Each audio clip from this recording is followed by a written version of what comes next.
What's going on, everyone? It is the Derf, and today I am bringing you a prismatic, strand-centric warlock focused on nothing other than spamming your Needle Storm super. So how are we going to do it? Well, we're going to pair a fan-favorite exotic piece of armor with, as you see on the screen, the Borrow Dyad. And you might be thinking to yourself, Derf, we talk about Mantle of Battle Harmony every season. What is the big deal? Why do you keep going back to it? Well, this season is a little bit different. Now we have featured exotics, we have featured weapons, we have added bonuses to everything that we're doing, theoretically making Borrow Dyad even more potent than it's ever been. So we're going to go through it. I'm going to show you how to spam your super and take advantage of some huge DPS numbers. Let's go.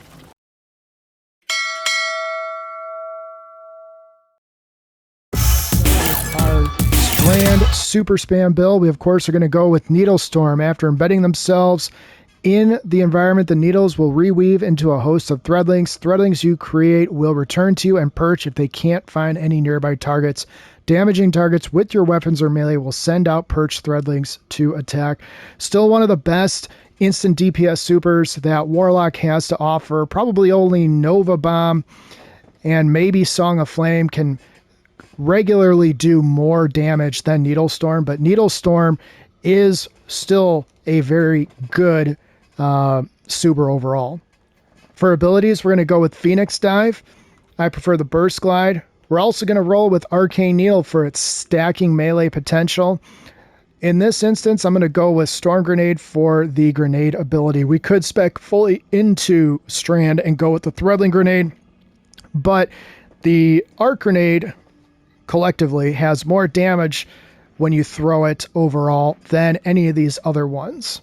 For aspects, we're going to go with Feed the Void. Defeat a target with any ability to activate Devour. Your Devour effects are improved, restoring additional health and grenade energy. Our goal is to be able to proc as much health as possible and also as much grenade energy as possible. The next aspect is going to be Lightning Surge. While sliding, activate your charge melee ability to blink forward, calling down lightning strikes that jolt targets as you rematerialize. Targets that are hit by your lightning strikes grant you stacks of bolt charge. Keep in mind, virtually everything we're going to be doing with Strand is going to be able to dispel bolt charge at a given instance. So even when you're not expecting it, if you are regularly cycling through your lightning surge, you may find yourself in the heat of battle just randomly seeing lightning just come down from the sky. That's you using all of your abilities and being a complete player in this build. For Fragments, first up on the list is going to be Facet of Purpose. Picking up an Orb of Power grants either Bolt Charge, Restoration, Frost Armor, Woven Mail, or Overshield based on the damage type of your equipped super. We are going to be proccing Woven Mail virtually the entire time in any encounter that we're doing. Your body is encased in protective mesh of tightly woven strand matter, greatly reducing any incoming non-precision damage. So you're going to have reduced damage automatically thanks to Woven Mail. Next up is going to be Facet of Awakening. Rapidly defeating targets with light or darkness damage or super final blows generates elemental pickup of the matching damage type. With this build, we are going to be generating a lot of Ionic Traces and Tangles. Ionic Traces, of course, are going to give us our ability energy back. Tangles are throwable knots of strand matter that we can chuck in a variety of directions to just increase the overall tick damage of our build.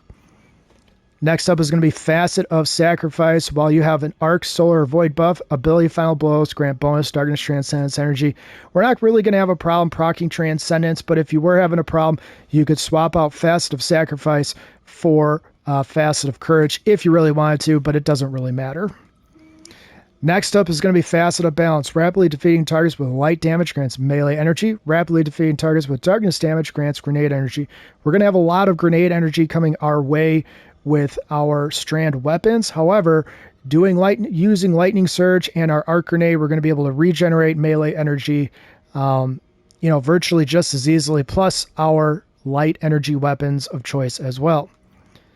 Last but not least, we're going to go with Facet of Bravery. Now, we're not going to be able to take advantage of the Void part of this, but when you defeat targets with power melee final blows, it'll grant your Strand weapons unraveling rounds. A powered melee final blow also does include Lightning Surge. I'm not sure if you knew that, but if for some reason you didn't, it is not just using your Arcane Needle that procs unraveling rounds. It is also a lightning surge as well. So you can do your lightning surges, and when you come out of them, you're going to have unraveling rounds to shoot at any remaining enemies. For stat distribution, I recommend speccing into weapons, super, and melee in that order. Melee is important so that you can spam your lightning surge. Super is important so that you can regenerate as much super energy as possible from all sources, and yes, that means even your weapons. And weapons, of course, bonus tick damage, an extra 15% to all weapon damage output if you have your weapons at a T10. For weapons, first up on the list is going to be the Borrowed Dyad. Now, I did switch this from what I used to have it. I used to have target lock on here, but you're not going to be able to proc target lock after you reload, so it doesn't really make sense to keep target lock on because I'm using this to hopefully generate as much chaos as possible. However, I did keep Taken Ambition on, which means all I have to do is be firing this at an enemy. It doesn't have to be 3 separate enemies. Every enemy that I dump around into builds up my panic response, which means my blight rounds, my generated rounds are going to be aplenty. Next up, I've got a Baron action. I recommend rolling this with Heal Clip and Incandescent. If you don't have a Baron action, but you want something that you can put in here, virtually any solar weapon will do, even an auto rifle if you have nothing else, but you want something that's going to be a special ammo damage and preferably solar. Last but not least, Pro Memoria in the heavy slot. Reconstruction bait and switch means when I proc bait and switch, I'm going to get an extra 30% damage to all rounds that I do with Pro Memoria. Now, Pro Memoria might not be a feature weapon just like a Baron action. However, it'll make up for the damage with our weapon stat as well as bait and switch adding on top of that. And we're going to go through that here in just 1 second. So Mantle of Battle Harmony. Gain super energy on elemental weapon takedowns that match your super. So when your super energy is full, you instead gain a temporary boost to weapon damage of that type, which means you're going to get bonus damage from this. You're also going to get bonus damage from your strand weapons as well. But before we continue, with our weapon stat at 100, we're going to be gaining an additional 15% damage to all outgoing weapons. If you look at the Implement of Curiosity, kinetic weapon damage is going to be at 10% because it is a featured exotic. So we add those two numbers together, and we are going to get 25% extra damage from Borrowed Dyad in all instances. And on top of that, I'm going to get an extra 0.5% PvE damage and 3% generated to my large ammo brick chance. So if you add that 15% to bait and switch is 30%, you get an extra 45% damage boost from your Pro Memoria at a T10 weapons level, which is going to be huge. And both of those are not even factoring in the additional weapon damage you're going to get from Mantle of Battle Harmony when you have full energy charge. For the rest of the armor, go ahead and spec into whatever general armor mod that you need. For the helmet, I recommend a heavy ammo finder, a solar strand dual siphon, and a harmonic siphon for your strand weapons. This will increase the potency of any orb of power you generate with your weapons. In the gauntlets, go ahead and throw on a firepower and a heavy-handed, although you could probably make an argument for doing double heavy-handed and no firepower if you go with the healing grenade, and go ahead and put on fastball so that you can chuck your grenade even further. For the chest, go ahead and put on 2 elemental damage resistance mods and make sure you spec into either solar or strand ammo generation. I had solar on when I first started the armor section here, but strand is probably best because I'm not going to be using my Baron action to take out bosses. For the legs, go ahead and throw on Innervation, Invigoration, and Absolution. All 3 of these are pivotal to getting your ability energy back even faster. And then finally, for the class item, go ahead and put on your class font so you get a plus 30 per orb pickup. And then Outreach for your charge melee regen. And the few times you're going to need your class ability, make sure you throw on Reapers so the next kill you get with your Borrowed Dyad is going to spawn you a nice little cherry on top in the form of an Orb of Power. For the artifact, go ahead and throw on Anti-Barrier Scout and Pulse, Unstoppable Side Hand Cannon, and Overload Rapid Fire. Now, if you are going to be using any other weapons that fall into either of these categories right here in this build, make sure you spec into them into the mods for them so that you can handle any champs that might be headed your way. In the second column, go ahead and put on Tightly Woven. With Woven Mail as active, gain increased class, ability, and grenade stats. And then Flame Fiber and Freeze combines the Solar Strand and Solar Stasis Siphon mods into one.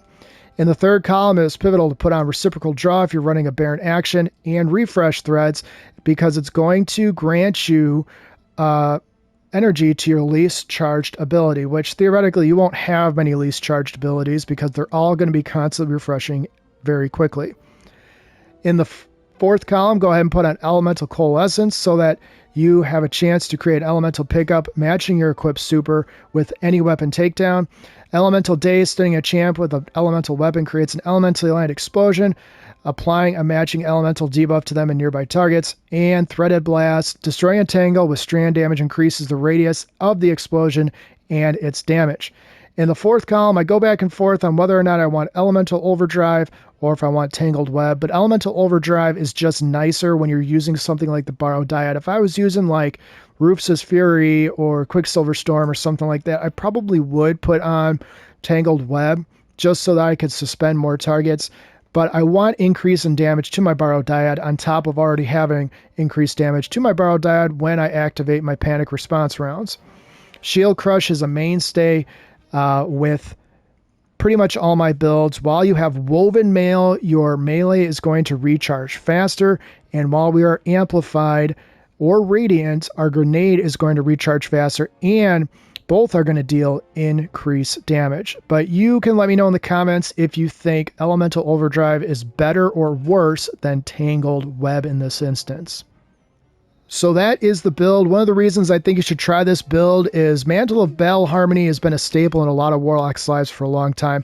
Now that it is a featured exotic as well as Borrowed Dyad being a featured exotic, we're not only going to get benefits from getting additional damage resistance from our Mantle of Battle Harmony in the form of a combined 9%. And again, I have low tier rolls of all my armor. So 9% is on top of the percent reduction that I'm going to get just from having Woven Mail in the first place.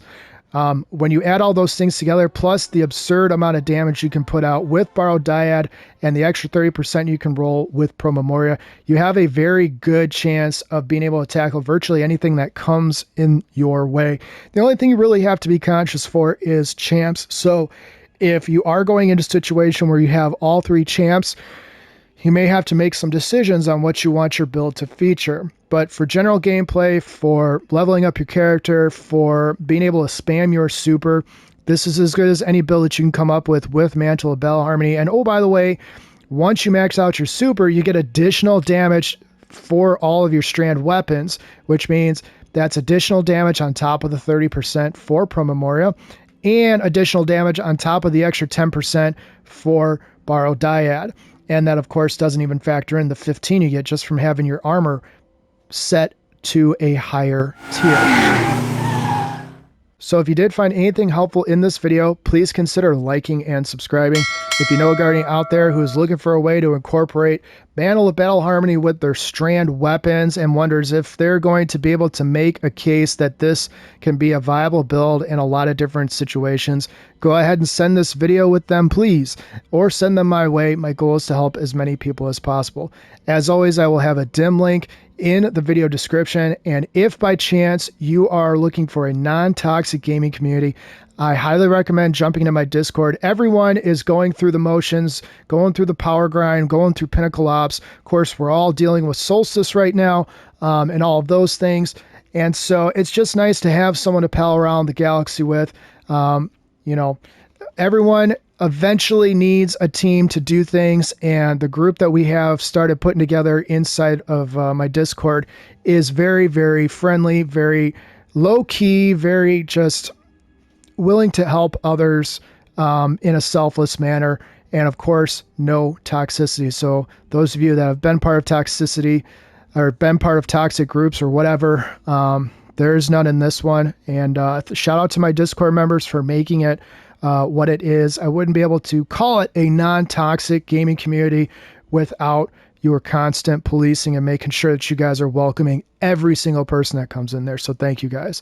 All right, I'm going to switch over to the boss battle. You'll get to see me throw out my Needle Storm and then swap through a bunch of weapons, and you'll be able to see just how quickly these enemies, and again, I understand it's not master, grandmaster level content or ultimate content, but when I start getting to those higher tiers, believe me, I'm going to start switching things around, and we'll be revisiting all these builds I've been doing to see exactly how they fare long term. So all right, I'm going to switch over now.